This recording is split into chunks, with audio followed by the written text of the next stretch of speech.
ला बेवस्ता। ढोरीपुर में पान खइह जौबनपुर में नसता, मोहन काला ताजा राजा कहत जाई रसता।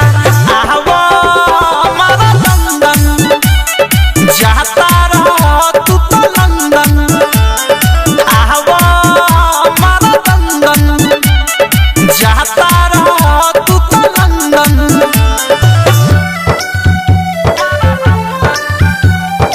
म्यूजिक बाय विकेश भोजपुरिया।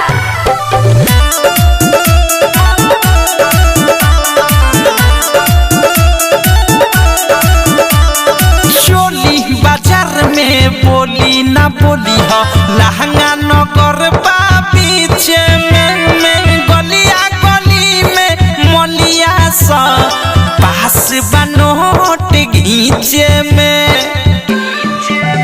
अरे चोली बाजार में बोली ना बोली हो, लहंगा नगर बा पीछे में गलिया गली में मलिया सा पास बनोट घींचे में।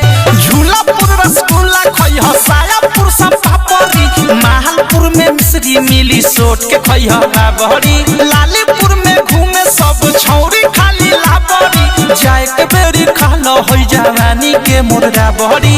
आवा हमारा लंदन जाता रह तू तो लंदन, आवा हमारा लंदन जाता रह तू तो लंदन।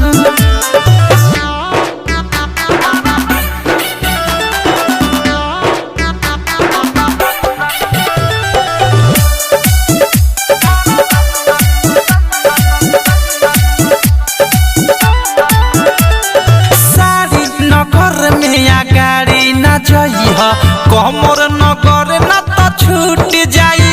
ई जांग नगर में धांग के मारी ए राजा मुहरा उर फूट जाई। और सारी नगर में या गाड़ी ना जइह, कमर नगर ना तो छूट जाई।